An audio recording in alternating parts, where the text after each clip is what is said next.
శ్రీ పొట్టి శ్రీరాములు నెల్లూరు జిల్లా కావలి డివిజన్ పరిధిలోని బోగోలు మండలం బోగోలు బజార్ సెంటర్లోని వైఎస్ఆర్సీపీ పార్టీ కార్యాలయమందు ఇటీవల మైనర్ బాలికపై హత్యాయత్నం, ఆ హత్యాయత్నాన్ని ఖండిస్తూ వైఎస్ఆర్సీపీ పార్టీ రాష్ట్ర వర్కింగ్ ఉమెన్ ప్రెసిడెంట్ కాకాని పూజిత మైనర్ బాలికకు జరిగిన అన్యాయాన్ని ఖండిస్తూ ప్రెస్ మీట్ ఏర్పాటు చేసినందుకు పూజితకు నోటీసులు పంపించటం ఎంతమాత్రం కరెక్ట్ అని, మైనర్ బాలికకు న్యాయం చేయాలని కోరితే నోటీసులు పంపించటం ప్రజాస్వామ్యంలో వ్యతిరేకమని మహిళా నాయకమణులు మీడియా సమావేశంలో ఖండించారు.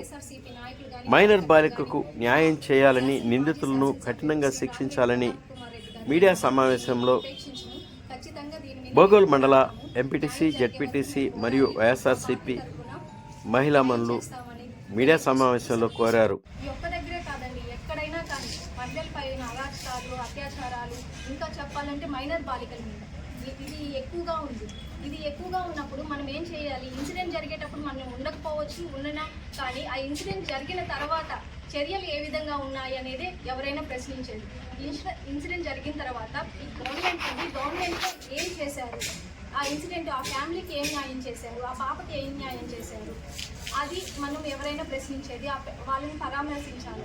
కానీ పరామర్శించేది మీ ప్రభుత్వం నుంచి లేదు. ఈ విషయం మీద నుంచి ఎటువంటి స్పందన లేదు. అయినప్పటికీ మా ప్రభుత్వం స్పందించి, మా ప్రభుత్వం వాళ్ళు వెళ్ళి అక్కడ ఉంటే అక్కడికి రానివ్వకుండా చర్యలు తీసుకుంటున్నారు. అక్కడ వాళ్ళతో మాట్లాడనీయకుండా చేస్తున్నారు. ఏదైనా యాక్షన్ తీసుకున్నాము అంటే కేసులు పెడుతున్నారు. ఈ విషయానికే స్పందించి పూజిత గారు ప్రెస్ మీట్ అరేంజ్ చేశారు. ఆ ప్రెస్ మీట్లో అందరికీ నమస్కారం. ముఖ్యంగా ఈరోజు ఈ ప్రెస్ మీట్ అరేంజ్ చేయడానికి కారణం రాష్ట్ర ఉమెన్స్ వర్కింగ్ ప్రెసిడెంట్ అయినటువంటి పూజిత గారికి నోటీసులు ఇవ్వడం జరిగినది.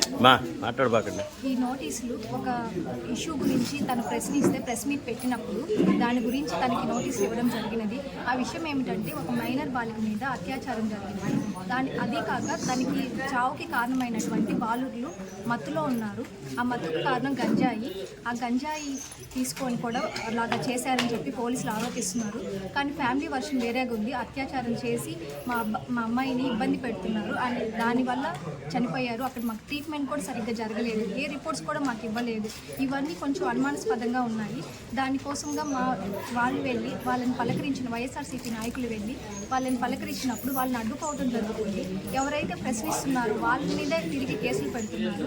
వాళ్ళు ప్రశ్నించకపోగా ఎవరైతే ఇష్యూస్ మీద పోరాడుతున్నారో, ప్రశ్నిస్తున్నారో వాళ్ళ మీదే తిరిగి కేసులు పెడుతున్నారు. ఇలా కాకుండా ఇష్యూ జరిగిన తర్వాత చర్య ఏమైతే తీసుకున్నారు, దాని గురించి ఏం తీసుకున్నారు, ముందు జాగ్రత్తలు ఏం తీసుకుంటున్నారు, మళ్ళీ ఇలా జరగకుండా ఆ మత్తు పానీయాలను ఆపే పరంగా ఏం చర్యలు తీసుకున్నారు, అది కానీ చెప్పినట్లయితే బాగుండేది. కానీ ఇంతవరకు హోంమంత్రి అయినా కానీ ఎస్పీ గారు, మన జిల్లాలో ఎస్పీ ఒక లేడీ అయ్యింది కూడా ఈ విషయం గురించి ఏ విషయం అయినా కానీ స్పందించకపోవడం గమనార్థం అయ్యింది. కానీ ఇలా కాకుండా ఆ ఇష్యూ జరిగిన తర్వాత వాళ్ళని ఇలా కఠిన చర్యలు వెంటనే కానీ తీసుకున్నట్లయితే మళ్ళీ ఈ ఇష్యూస్ రిపీట్ కాకుండా ఉంటాయి. మహిళలకి అదేవిధంగా మైనర్ బాలికల మీద ఎక్కువ ఇలా జరుగుతూ ఉన్నాయి. ఇలా కాకుండా ఉండాలంటే తగిన చర్యలు తీసుకోవాలి. మేము మాత్రం మా వైఎస్ఆర్సీపీ తరఫున ఎప్పుడు కూడా మేము పోరాడుతుంటాం. మహిళల తరఫున కానీ పేదల తరఫున కానీ మా ఉద్యమం కొనసాగిస్తామని తెలియజేస్తూ చర్యలు తీసుకుంటాం. అందరికీ నమస్కారం. ప్రెస్ మీట్ పెట్టడానికి ముఖ్య కారణం ఏంటంటే మైనర్ బాలిక మీద అత్యాచార ఘటన జరిగింది. ఆ జరిగిన దానికి మా జిల్లా అధికార ప్రతినిధి కాకాని పూజితమ్మ గారు ప్రెస్ మీట్ పెట్టడం జరిగింది. ప్రెస్ మీట్లో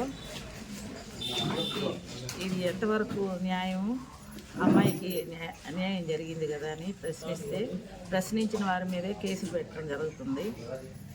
మహిళా హోంమంత్రి అనితమ్మ గారు, అలాగే ఎస్పీ కూడా లేడీ ఉన్నారు. కానీ ఇంతరు ఉన్నా కూడా సరైన న్యాయం జరగలేదని చెప్పేసి ఆ పూజితమ్మ ప్రశ్నించిన దానికి ఆమె మీద నోటీసులు ఇవ్వడం జరిగింది. దీన్నైతే మేము తీవ్రంగా ఖండిస్తున్నాము. బాధిత బాలికకు న్యాయం జరగాలని చెప్పి పత్రికాపూర్వకంగా కోరుకుంటున్నాం.